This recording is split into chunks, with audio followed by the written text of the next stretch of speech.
Hola, ¿qué tal? Buenas tardes a todos. Creo que ya está todo funcionando y estáis todos conectados. Gracias, lo primero de todo, a todos los que os habéis inscrito para esta charla y gracias a Global Legal Tech Hub por la organización y por abrir este Spanish Space para compartir acerca de la digitalización y de tecnología en el ámbito legal. Hoy tenemos el inmenso placer de estar con Noemí Brito. ¿Qué tal, Noemí? ¿Cómo estás? Muy bien, muchísimas gracias por la invitación, es un placer. Noemí cuenta con gran experiencia como abogada multidisciplinar y es experta en transformación digital de la función jurídica, tanto en el sector público como en el privado. Ha participado en diversos proyectos eh, públicos de adaptación de las administraciones locales y autonómicas a la normativa de administración electrónica, gobierno de datos públicos, transparencia y participación ciudadana. Actualmente Noemí es directora del Departamento Legal de Legal Operations and Transformation Services y del área IP e IT en KPMG Abogados. Eh, Ella es una reconocida experta con más de 20 años de experiencia en asesoramiento jurídico, ha actuado como DPO certificada en grandes organizaciones del sector de seguros y del juego y asimismo es una profesional de privacidad certificada por el ISMS Forum Spain. Yo soy Daniel Jaume, soy el director de ventas y desarrollo de negocio en Atlante. Para los que no nos conozcáis, somos una compañía especializada en la prestación de servicios de gestión procesal y recuperación a los principales players del ámbito de la gestión de crédito, desde un approach de eficientación de procesos a través de la tecnología. Por eso estamos aquí hablando los dos hoy. Sin más preámbulo, dado que además no tenemos mucho tiempo, voy a introducir el tema que nos ocupa, teniendo en cuenta además la larga experiencia de Noemí en el ámbito de la transformación digital y su conocimiento en derecho y seguridad de la información, de la privacidad y la protección de datos, lo vamos a estructurar un poco casi como una entrevista. Eh, Recordaros a todos que tenéis junto a la pantalla una barra de chat en la que podéis interactuar con nosotros. No dudéis en hacernos llegar preguntas, estaremos atentos. Hemos reservado un espacio al final de la charla para que os podamos responder a lo que nos hagáis llegar. Vamos al tema. La inteligencia artificial como tecnología generadora de herramientas aplicables a la actividad profesional ya es realidad. La ruidosísima aparición últimamente de ChatGPT y de las alternativas que ha lanzado la competencia nos han situado de repente ante lo que parece que va a ser nuestra realidad en el trabajo y ya no tan a largo plazo como creíamos. De hecho, la realidad es que ya hay muchas aplicaciones basadas en tecnologías del procesamiento natural del lenguaje implementadas en muchas organizaciones, aunque parece que todo va muy rápido y además tiene la capacidad de transformar no solo cómo trabajamos, sino cómo interactuamos con la información a todos los niveles. Dicen nada menos que su impacto a nivel cultural puede ser como lo fue la invención de la imprenta. Eh, Precisamente esa velocidad y el potencial transformador que tiene la inteligencia artificial nos plantean muchos desafíos que debemos encarar desde ya y oportunidades, por supuesto. Eh, y hoy vamos a hablar de todo ello. Vamos a empezar con un bloque de cuestiones relacionadas con el impacto que ya tiene o está teniendo, porque esto es una cosa que ocurre en vivo y en directo, en el sector jurídico, la inteligencia artificial. Eh, Noemí, para empezar, ¿qué papel juega concretamente la inteligencia artificial en la transformación digital del sector jurídico y cómo está impactando en la forma en la que se prestan los servicios jurídicos? Bueno, pues yo creo que, como bien has comentado, la inteligencia artificial es una tecnología emergente que lleva ya mucho tiempo, pero que, bueno, la eclosión fundamental ha sido en los últimos años. Es una tecnología que ha llegado para quedarse. Eso no solamente es en el sector jurídico, es en cualquier sector que estamos un poco, ¿no?, observando cada día, ¿no?, desde KPMG concretamente.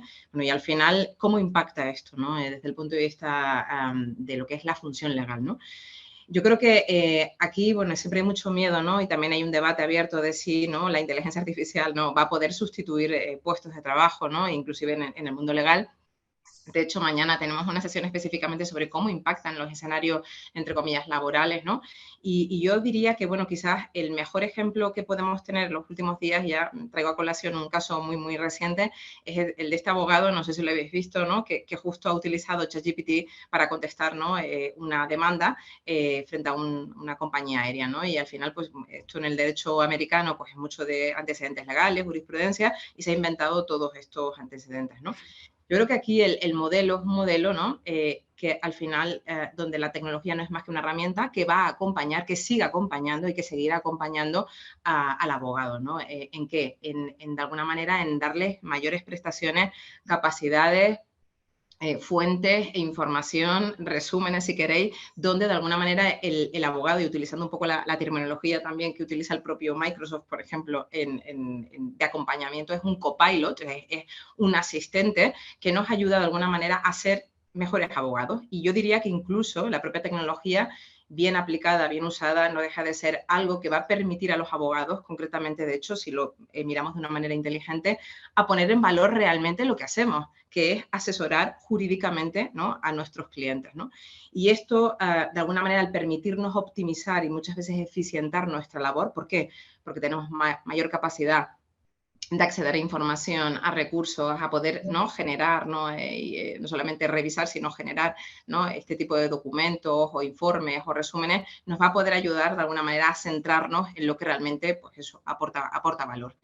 Por lo tanto, te diría que el impacto, desde mi punto de vista, bien acotado, bien planteado, ¿no?, y con modelos y casos de uso razonables, va a permitir al abogado ser lo que es un buen, de alguna manera, ¿no?, asesor para proyectos, iniciativas y para clientes, y poder de alguna manera reforzar ese valor que tenemos, ¿no? Es decir, la herramienta, al final la tecnología es una herramienta, en definitiva. Vamos, que lejos de quedarse sin trabajo, como muchos últimamente vaticinan, quizá incluso lo que van a hacer es tener más, porque además vamos a poder asumir más carga. No en vano, al final hablamos de un mundo que cada día es más complejo y que lo estamos viendo en los datos del CGPJ. Es decir, un mundo más complejo es un mundo potencialmente cada vez más judicializado y la litigiosidad lo refleja, va en aumento. Entonces, la necesidad tanto de los que estamos a este lado de la Administración de Justicia como de los propios profesionales públicos, la necesidad de asumir cargas de trabajo mayores de forma eficiente es palmaria. Aquí, de hecho, hilando con esto, Noemí, bueno, esto va a afectar no solo, ahora estamos centrados en el ámbito jurídico, la inteligencia artificial va a cambiar el perfil de muchísimos profesionales, pero ¿cómo lo va a hacer con el del abogado? ¿Cómo crees que va a ser? Es decir, todos vamos a tener que cambiar, que actualizarnos, que aprender nuevas skills, porque efectivamente, como has dicho, para empezar, la aplicación de esta inteligencia artificial generativa hoy en nuestros puestos de trabajo ya nos brinda la oportunidad de tener un asistente. Eh, Va a ser el prompt engineering el próximo Microsoft Excel de los currículums. Bueno, yo creo que has dado una serie de claves importantes, ¿no? Vamos a ver, para empezar, tenemos que tener capacidades, tenemos que ser ya abogados del presente. Yo no digo que ni del futuro, abogados del presente. ¿Y eso qué significa? Significa tener la mente abierta a que, bueno, pues la tecnología, como digo, al final no deja de ser una herramienta normal, habitual en el desarrollo de nuestro trabajo y cada vez más, ¿no? Por lo tanto, tener capacidades de entendimiento de qué tipo de herramientas estamos utilizando, cuáles son sus funcionalidades, porque muchas veces, ¿no? Siempre tenemos la mirada, bueno, vamos a incorporar nuevas cosas, ¿no? Pero es que el problema es que muchas veces no sabemos lo que tenemos entre manos, ¿no? Es decir, el poder de alguna manera, ¿no? Conocer mejor la tecnología y optimizarla. Yo creo que este es un punto importante. Otro de las claves es, bueno, voy a tener que tener más capacidades, más skills para poder entender, optimizar y aplicar, pero al mismo tiempo esto va a cambiar también las estructuras de los departamentos legales, ¿no? Veíamos esa evolución con el Legal Operation y demás, ¿no? Pero realmente vamos a tener que tener compañeros o personas dentro de los equipos que hagan de alguna manera de ese link también con otros departamentos, más a nivel de negocio, más a nivel de innovación, más a nivel de IT. Entonces tendríamos que empezar a tener una mirada un poquito más amplia, ¿no? Y identificar incluso quiénes son nuestros intraemprendedores dentro de cada departamento legal justamente para impulsar, ¿no? Y utilizar la tecnología como catalizadora de la innovación dentro de los propios despachos, ¿no?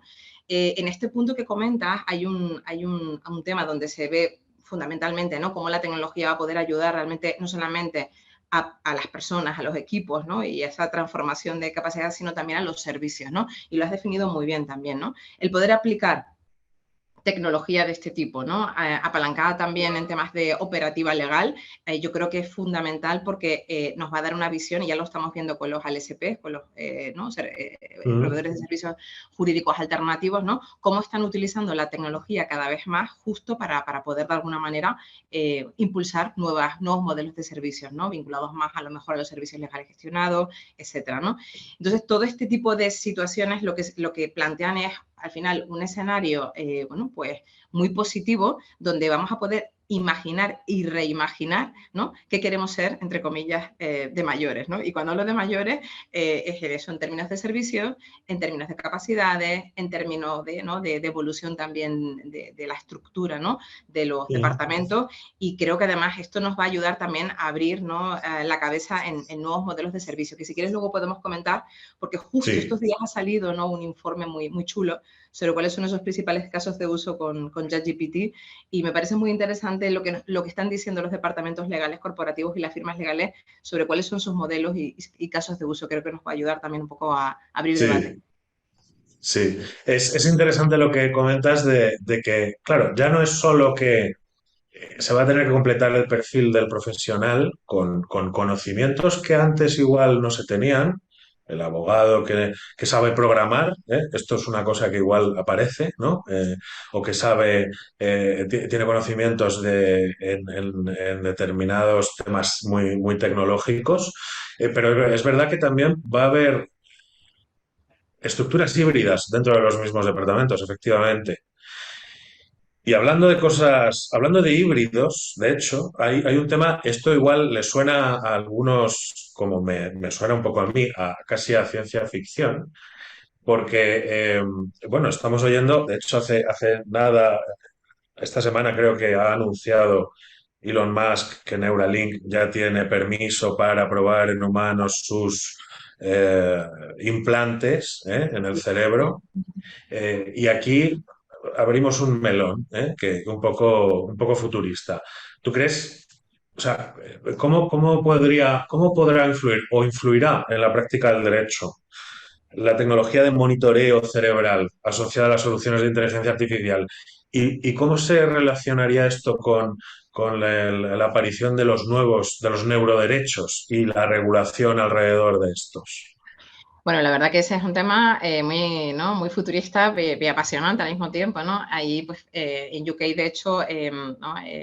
La Law Society ha sacado un informe, de hecho, sobre este tema, ¿no? De cómo va a poder impactar o cómo puede, de alguna manera, influenciar, ¿no? En la capacidad de independencia, ¿no? Del abogado a la hora, ¿no? De desarrollar correctamente su misión, ¿no? Bueno, pues yo creo que como todo en general, ¿no? Todo este tipo de tecnologías un poco más intrusivas, ¿no? Todo lo que tiene que ver con la privacidad mental también, que es uno de los grandes temas, ¿no? Que está sobre la mesa, pues evidentemente puede impactar o podría llegar a impactar lo que es el desarrollo de la función legal, ¿no? Y al final, bueno, igual que también impactaría a cualquier ser humano que tuviera, ¿no? Un chip de este tipo, ¿no? Sobre la capacidad de manipulación que pueda haber, ¿no? Sobre lo que piensa, lo que hace, incluso de derivarlo, ¿no? Aquí justamente es un tema muy en boga porque en lo que es la nueva normativa, de hecho, de inteligencia artificial, más allá de estos temas, ¿no? De la Carta de Derechos Digitales que ya regula en España, ¿no? Toda esta parte de los neuroderechos. Sabemos que en algunos países, incluso en Chile, ¿no? Lo han incorporado a la Constitución, ¿no? de chilena, ¿no? Que en eso han sido bastante pioneros. Pues creo que esto ya también se regula, ¿no? Y se desarrolla como de manera como muy accurate, muy bajada a tierra en lo que es el próximo reglamento de inteligencia artificial europeo, ¿no? Donde de alguna manera también se establece como sistemas de IA, ¿no? Prohibidos aquellos que de alguna manera manipulan a las personas o permiten o pretenden la manipulación de esas personas, de sus emociones. No os olvidéis que al final, cuando entramos en estas materias, estamos hablando de la nueva economía de los sentimientos, se llama así, ¿no? Y al final, estas tecnologías no van de alguna manera solo de poder, ¿no? Entrar en determinados ámbitos, sino incluso en llegar a controlar nuestras capacidades de reacción emocional. Y este es uno de los puntos calientes también que se plantean en este sector, pero también en cualquier otro sector. Y desde luego es uno de los temas chulos que a mí me encanta, porque además tiene como ese componente también, ¿no? De protección de los derechos de los ciudadanos, de los usuarios, ¿no? Y que efectivamente puede incidir, ¿no? Esa es una de las grandes conclusiones, por ejemplo, de ese informe que salió un poco más a nivel innovador.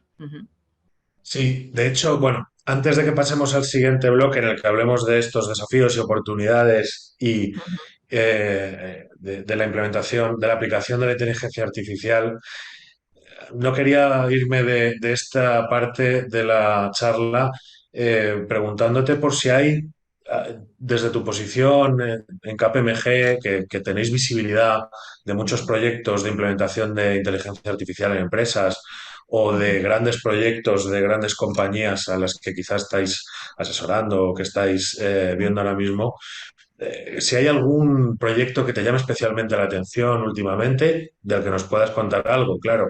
Nosotros, por ejemplo, ya llevamos tiempo en adelante aplicando inteligencia artificial a la indexación de información y estamos trabajando en desarrollos nuevos con los nuevos modelos de transformers, de procesamiento natural del lenguaje, pero estoy seguro de que tú ves proyectos a gran escala muy prometedores.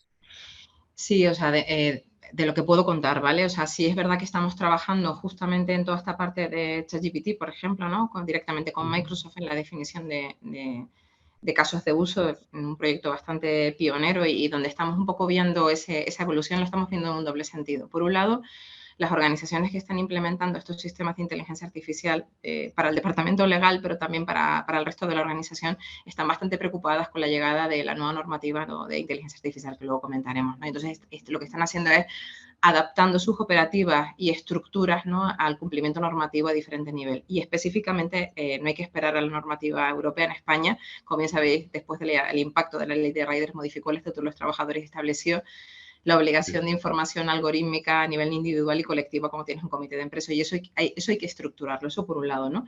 Y por otro lado, desde el punto de vista más de desarrollo de proyectos, ¿no? Desde el departamento a la función legal, yo diría que hay dos grandes casos de uso, ¿no? Sobre todo vinculados con la parte ahora de IA generativa, ¿no?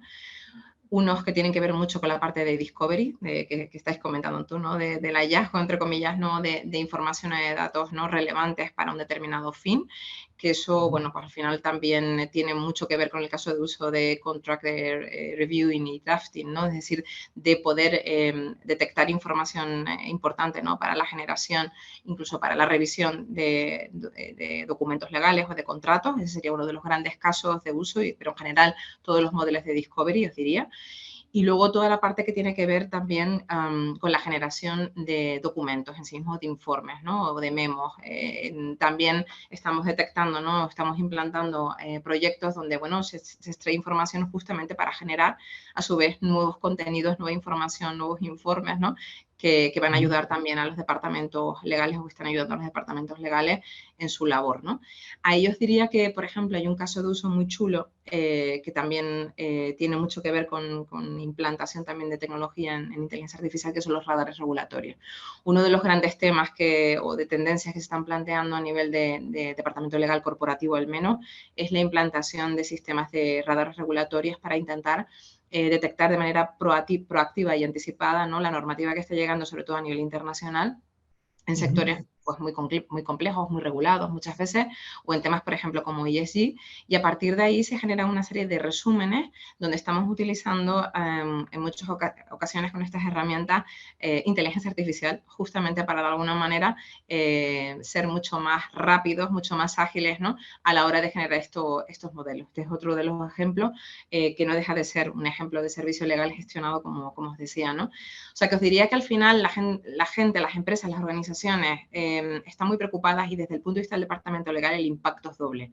Doble por un lado porque su organización les está pidiendo, ¿no?, que acompañen al negocio en esa transición de incorporar estos sistemas de inteligencia artificial y cumplir con la normativa que llega, y por otro lado también como departamento legal, ¿no?, corporativo, sumarse a esa transformación digital de una manera coherente, desde el propio departamento y también acompañando, ¿no?, a negocio en estos proyectos un poco más mastodónticos, ¿no?, donde tienen un componente regulatorio.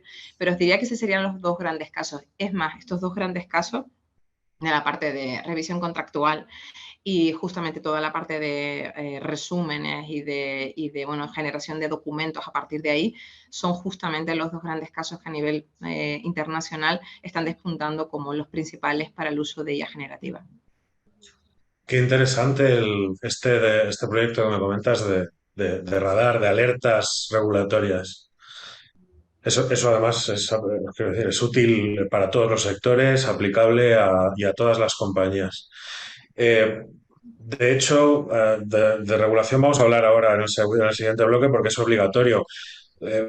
Hablábamos de desafíos y oportunidades, porque no hay que olvidar, a pesar de todos los mensajes apocalípticos que estamos leyendo y escuchando últimamente, que sobre todo lo que hay son oportunidades, sobre todo en este nivel de desarrollo de la inteligencia artificial, que en realidad todavía no amenaza a nada.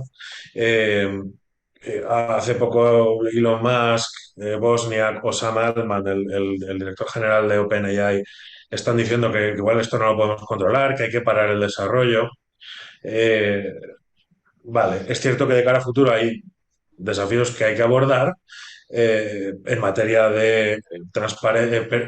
Quiero decir, como dicen ellos, pues si se está poniendo en tela de juicio la supervivencia de la raza humana, pero no estamos en ese punto. Los desafíos que tenemos ahora son en materia de transparencia, de privacidad, de responsabilidad, de ética. Eh, la aplicación de la tecnología, de esta tecnología en la empresa, sin embargo, es una oportunidad para ser más eficientes, más productivos, para saber diferenciarnos y para desarrollarnos de forma más sostenible, que además es algo que creo que todas las compañías estamos empezando a incorporar con los modelos de ESG. Eh, Vamos con ese tema de los desafíos éticos y legales. Eh, ¿Cuáles son las principales preocupaciones que plantea el uso de inteligencia artificial en la toma de decisiones jurídicas y de resolución de conflictos? A ver, o sea, la inteligencia artificial es una tecnología emergente que impacta en muchas cosas, ¿no? Porque al final, sobre todo en la parte de datos, tira de muchos datos, se alimenta de datos.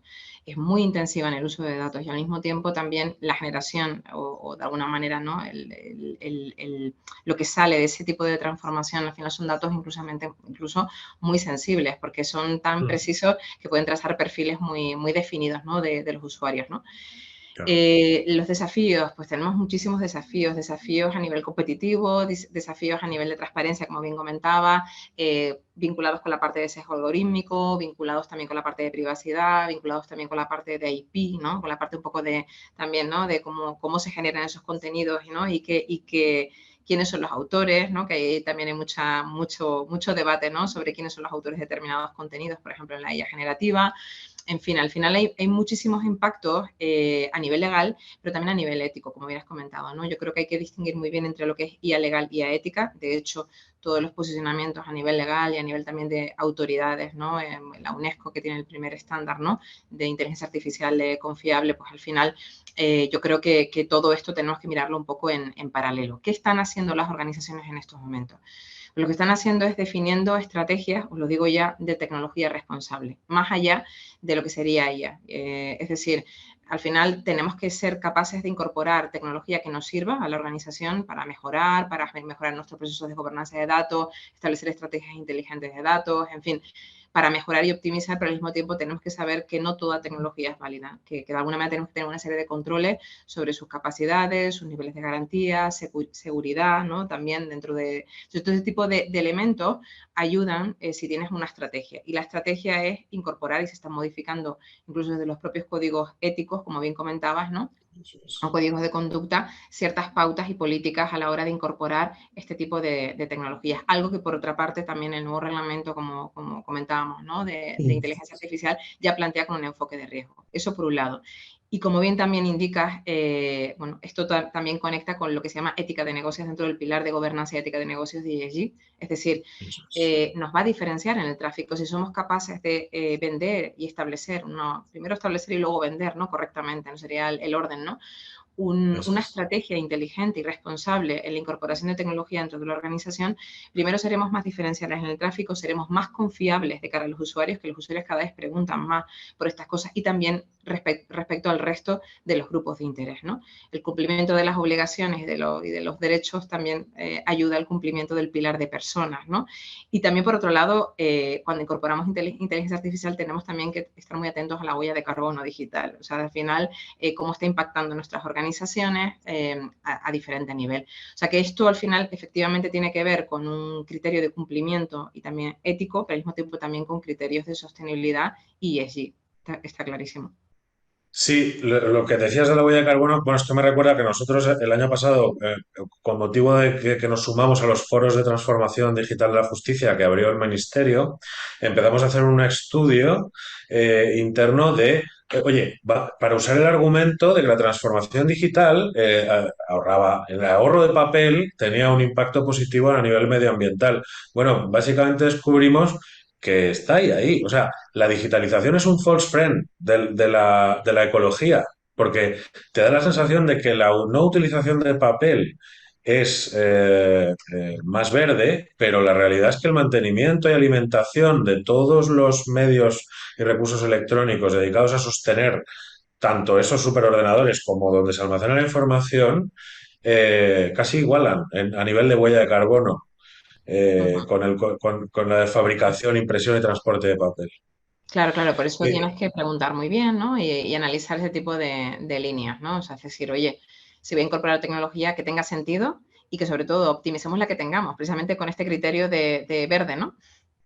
claro, lo que decías de como de la responsabilidad y la implementación ética de nuestras organizaciones también de estas tecnologías es muy interesante porque efectivamente como valor diferencial es clave, y esto lo digo para los que como yo se dedican a las ventas, es que el compliance ya nos ha enseñado en los últimos años, particularmente en España además, que llevamos unos años de desarrollo y de crecimiento en este sentido, que es un buen socio de negocio. No solo para dar seguridad al negocio, sino para además presentarte ante tus potenciales clientes como un socio confiable. Más que nunca, con el desarrollo de la inteligencia artificial, tenemos muchos desafíos en ese sentido. Claro, claro, y Eh, preguntar a nuestros proveedores es fundamental, porque de hecho es una de las obligaciones, preguntar, ¿no? Si tú eres usuario de un sistema de inteligencia artificial, tendrás que enterarte de qué tipo, ¿no? De cómo funciona, cuál es su huella de carbono, porque eso hacia abajo también te impacta. Y otra cosa, mapear, identificar correctamente, que es el primer paso en estos casos, los sistemas de inteligencia artificial que tenemos dentro de la compañía, dentro de la organización, y establecer esos criterios un poco de medición, ¿no? Yo creo que nos van a ayudar también, no solamente a cumplir, sino también a definir todos estos criterios, ¿no? Conforme a otras estrategias corporativas.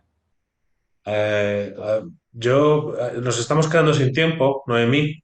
Eh, Casi me voy a saltar la última pregunta porque me has dejado con el gusanillo de este informe que nos comentabas Uh y -huh. no quería que nos fuéramos sin que nos comentases alguno de los casos que plantea este informe, porque además en las preguntas que nos están mandando nos están pidiendo un enlace. No sé si ahora podemos Sí, mandar o sea, al sí, chat.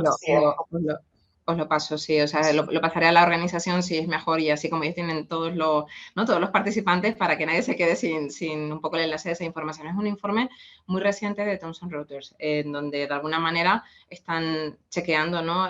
Con muchísimas compañías de Estados Unidos, Canadá, UK, que son quizás los que de alguna manera están más, ¿no?, ahora mismo metidos en todas estas dinámicas, ¿no?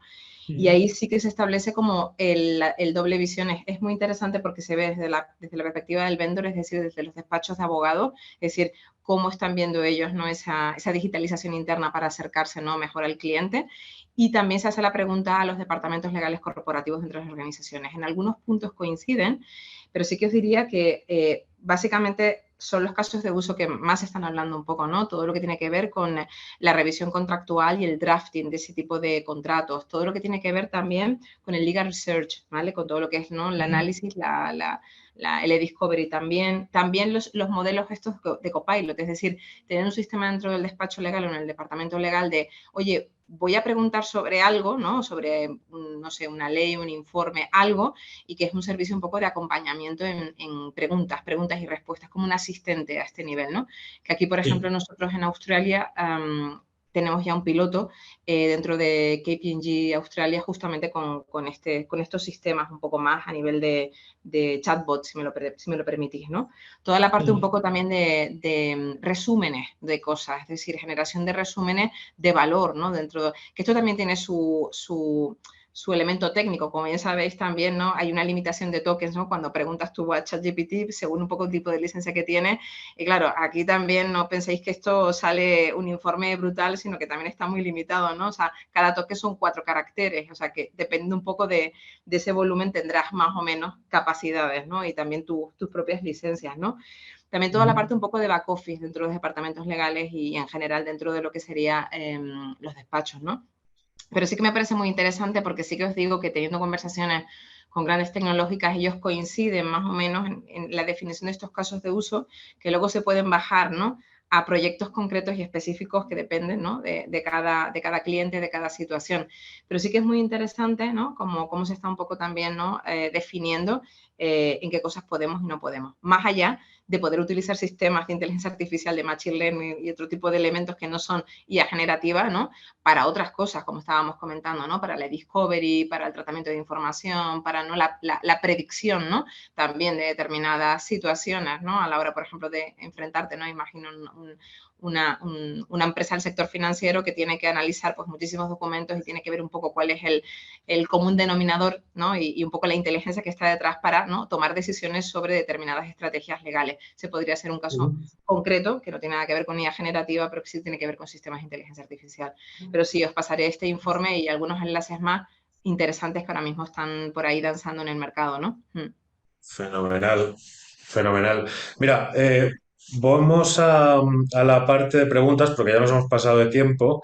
Sí, nos ponemos Eh, a hablar, perdonad, ¿eh? bueno, y es que teníamos unas cuantas más preparadas, pero nada, no nos va a dar tiempo. Eh, tenemos una, es interesante, nos saludan desde Cuba, alguien que se ha inscrito, nos comenta que cuál es nuestro criterio sobre Midjourney y ChatGPT. Yo creo que de ChatGPT ya hemos quizá hablado bastante, pero Midjourney, ya que la nombran, que como sabéis todos es una inteligencia artificial generativa que lo que hace es generar imágenes, diseños en estas primeras iteraciones. Es verdad que plantea un escenario también interesante desde el punto de vista pues, de la generación de fake news, deepfakes, del tema La de información privacidad. contextual también, sí, o sea, es un desafío también grande, ¿no? Bueno, pues esta es otra derivada, ¿no? O sea, también otras compañías, ¿no?, tecnológicas están también, ¿no?, con el DALI, etcétera, ¿no?, desarrollando también modelos donde tú no buscas texto, ¿no?, buscas imágenes, ¿no? Y también se va a plantear también con vídeos y otra serie de elementos más gráficos, ¿no? Bueno, pues aquí quizás uno de los grandes componentes que está detrás también es el tema de la IP, ¿no?, de toda la parte de dónde vienen, ¿no?, la traza de los contenidos que están detrás. De hecho, la gran demanda que hay en Estados Unidos en estos momentos con el tema de OpenAI es justamente, no tiene que ver con datos de carácter personal, tiene que ver con el uso de código abierto, ¿no?, y de elementos sujetos a propiedad intelectual y a determinadas licencias, si está dentro o no está dentro, ¿no? Yo creo que ahí la traza, y esto es un tema que de hecho hemos comentado con alguna tecnológica en reuniones que hemos tenido en este tipo de proyectos, ¿no? Es decir, o sea, ¿cómo vamos a poder ser capaces, o cómo va a poder ser capaces la tecnología de establecer un documento de atrás hacia atrás, ¿no? De qué tipo de contenidos o derechos, ¿no? Se están de alguna manera usando o utilizando para la generación de algo nuevo, ¿no? Es decir, porque ahí tendremos también una responsabilidad y una serie de riesgos que tendremos que ir a trazar hacia atrás. Ya en el ámbito de la protección de datos de carácter personal, el regulador, por ejemplo, el garante italiano, cuando se planteó justamente este caso para la IA generativa, una de las medidas que le pidió, por ejemplo, a OpenAI, que esto puede ser para cualquier otro de los que estén, fue justamente el poder ¿no? trazar, entre comillas, qué tipo de datos ¿no? se han utilizado en el background, vamos a decirlo así. ¿no? Entonces, ocurrirá lo mismo vamos, los reguladores van un poco en ese sentido de poder de alguna manera trazar ese contenido que se ha podido utilizar, ese contenido protegido, vamos a decirlo, que se puede utilizar hacia atrás, ¿no? Y es algo que, por ejemplo, nosotros nos lo planteamos incluso en entornos corporativos internos, es decir, si esto lo voy a usar internamente con mis datos, ¿no? Que es un poco son los modelos que se están planteando para acotar riesgos, y genero un informe legal o un contrato, ¿no? Y lo presento a un cliente, ¿no? Es decir, como si ese cliente me pregunta de dónde ha sacado esa opinión o esa, no sé, hay partes que estén hechas con, ¿no? con IA generativa, pues el poder trazar hacia atrás pues también obligará a tener una operativa de trazabilidad, nunca mejor dicho, ¿no? Y también plantea el tema de la conservación de las evidencias para poder, ¿no? depurar posibles responsabilidades en este ámbito, ¿no? Y digo esto porque justamente son IA generativas complementarias, distintas, no tan centradas en la generación de contenido de texto, pero igual de potentes. Y todas ellas tienen un denominador común que es justamente este tema, ¿no? Y lo que os digo, esta operativa que todavía no sabemos muy bien cómo resolver ni nosotros ni las propias tecnológicas que están un poco explorando, ¿no? En modo piloto proyectos con clientes, ¿no? De manera muy acotada. Venga, tenemos unos minutillos más. No quería irme sin que tocásemos algo que enlaza con esto que comentas, porque al final estamos hablando de que en un caso como el que comentas, en el que puedas trazar, al final de lo que se trata es de que la información los contenidos que tú generas, que puedes usar y que puedes incluso incorporar en tu actividad profesional, tienen que ser confiables. Y entramos ahí en conceptos como la confiabilidad de los contenidos de la inteligencia artificial y en la explicabilidad de la inteligencia artificial, ¿verdad? Es necesario que los que la usamos podamos confiar en lo que nos da y además sepamos entender y no sigamos como borregos lo que nos dice, porque nos dicen que es inteligente, sino que sepamos entender cuál es el proceso, o sea, sepamos trazar cómo ha llegado ahí, cómo funciona ese algoritmo, de dónde está sacando los datos, ¿verdad? Correcto, sí, sí, justamente es uno de los grandes puntos, ¿no? La explicabilidad. De hecho, las auditorías de explicabilidad de los modelos para la determinación del funcionamiento de la lógica aplicada de los algoritmos es algo que ya está en la normativa que llega, es decir, y la que llega y en la que está, porque la legislación española en el ámbito laboral ya Eso establece la es. obligación de explicar esto, ¿no? En el ámbito laboral, cómo impacta al trabajador y en general, ¿no? Al colectivo, ¿no? Dentro de una organización con un comité de empresa. Tienes que explicárselo a un comité de empresa. La pregunta es, ¿no? ¿Cómo? ¿No? Hay unas directrices que sacó el Ministerio de Trabajo concretamente, pero es verdad que esto implica no solamente un tema legal, implica un tema técnico, de que tú puedas de alguna manera explicar cuáles son esos parámetros, en qué medida se han adoptado, si nos hemos desviado, en fin, porque al final detrás de todo esto no solamente ¿no? hay un modelo, sino también una serie de ejercicios de derechos también nuevamente que están recogidos en la normativa fundamentalmente de protección de carácter personal en estos momentos, pero también en la nueva normativa, entre comillas, ¿no? de inteligencia artificial española, europea y en general internacional que está llegando, ¿no? Con lo cual, esto es un pain point, o sea, esto es un punto de dolor clave en cualquier modelo que queramos plantear. Si tú vas a incorporar sistemas de inteligencia artificial, ya sea a nivel de operativa interna o externa, pues con terceros, tienes que saber qué tipo de sistemas estás aplicando, inventariarlos, clasificarlos y ser capaz de explicar cómo está tomando las decisiones, ¿no? Más, si cabe, en el caso de la IA generativa. De hecho, ese es el cambio que se ha producido, la mayor transparencia. Ese es el último cambio que se ha introducido en la normativa de inteligencia artificial en la aprobación del último draft de las comisiones parlamentarias del Parlamento Europeo. O sea, introducir mayor grado de transparencia en IA generativa precisamente por esto que estamos comentando.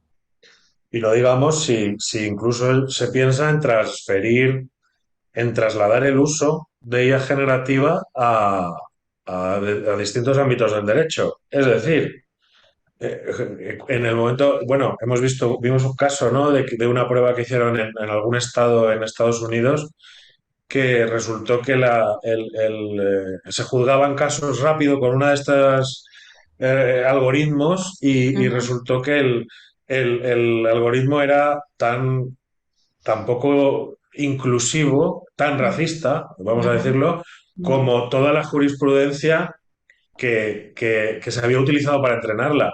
Claro, el dataset ya tenía un sesgo. ujú. Si la inteligencia artificial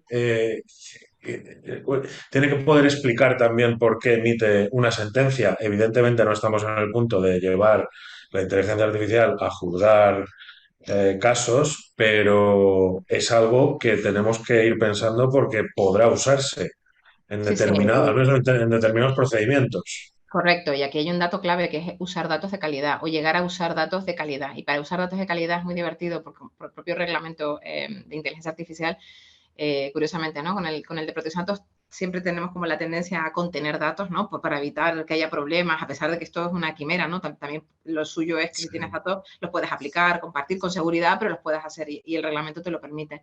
Pero curiosamente el reglamento de inteligencia artificial ha llegado como al punto de arranque, ¿no? Porque ha dicho, oye, para poder tener datos de calidad y justamente cumplir la ley, para evitar ese sesgo algorítmico y que el principio de igualdad, ¿no? Se pueda garantizar, pues lo que tenemos que hacer es aplicar justamente más datos para tener datos, entre comillas, de calidad. O sea, es un poco llamativo cómo se cierra el círculo, ¿no?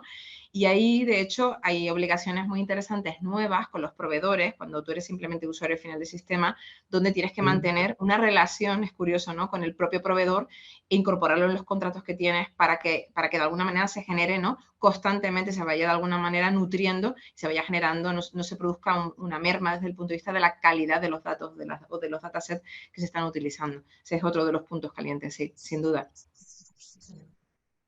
Yo creo que para cerrar, vamos a responder a la última pregunta que nos están enviando. Daniel Uh -huh. Alejandro nos pregunta que si puede la ley para la ciencia, la tecnología y la innovación del 2011 tener alcances para regular la inteligencia artificial en ámbitos como el jurídico o el empresarial. A ver, la normativa actual, o sea, como cualquier otra normativa, igual que el GDPR, o sea, primero es una normativa en Europa transversal, es decir, ahora mismo la reglamentación que está llegando aplica a cualquier sector, es multisector. Se tendrán, como digo yo, o sea, al final que identificar, mapear, ¿no? Y clasificar correctamente, eso como primer paso, los sistemas de inteligencia artificial que tenemos. Yo creo que ese es el gran problema, que muchas veces no sabemos, y eso tiene mucho que ver con la definición también de un sistema de inteligencia artificial, ¿no? ¿Qué es, no? Parece que en la última versión nos alineamos más con la definición del OCDE, ¿vale? Pero al final Mm. esto va de eso, ¿no? De identificar y establecer esas clasificaciones. A partir de ahí, tú establecerás más o menos obligaciones de control y aplicará a cualquier sector. O sea que esto no es que sea, incluso os diría, ¿no? En el caso del sector legal, si vamos a aplicar este tipo de tecnologías, dadas nuestras obligaciones reforzadas de secreto y otra serie de elementos de independencia, de evitar conflictos, pues yo creo que esto aquí tendremos que también tener un ojo un poco más, ¿no? Cuidadoso a la hora de seleccionar cuáles son esos sistemas que estamos incorporando al despacho o a nivel de toma de decisiones legales por el impacto que tienen estas decisiones, ¿no? En proyecto, en cliente o en el mercado en general. Sí, bueno, yo solo decir que dado que ya se acaban de disolver las Cortes y se han convocado elecciones, trasladar nuestro lamento, porque aunque es verdad que ahí no había regulación, pero las leyes, el paquete de leyes de eficiencia que estaba en tramitación parlamentaria y ahora pues se vuelven a quedar en el aire, la desgracia de los que trabajamos con la Claro. administración pública codo con codo. Bueno, supongo que ahora lo que va a pasar es que todavía vamos a tardar más en empezar a implementar las mejoras que son necesarias para empezar a tener una justicia más eficiente. No, eso sean está cuales claro. sean. Sí, sí, totalmente. Y luego y tendremos la posibilidad quizás, ¿no? de jugar, que no lo hemos comentado, con la parte de sandbox, ¿no? Regulatorio, con posibles proyectos que en un momento dado, ¿no? No Eso tengan un es. marco legal muy definido, pues, por lo que sea, porque llega tarde, porque donde podamos un poco también trabajar esos modelos un poquito más innovadores con foco en el interés común o en el bien común, ¿no? Eso es. Bueno, pues esperemos que no tarden mucho en retomar estos proyectos. Bueno, yo creo que nos hemos pasado ya casi 20 minutos. No nos han llegado más preguntas. Hemos tenido una charla interesantísima. Muchísimas gracias, Noemí. Nada, ha sido un placer compartir. Ujú. Y lo dicho, muchas gracias a todos los que os habéis conectado. Ha sido un éxito además en la convocatoria, teníamos muchísimos inscritos. Gracias a Global Legal Tech Hub por abrir este Spanish Space, que espero que siga siendo un éxito. Y nos vemos en las siguientes sesiones. Muchas gracias a todos. Que tengáis una muy buena tarde. Gracias y a explorar. Adiós. Eso, eso. Adiós.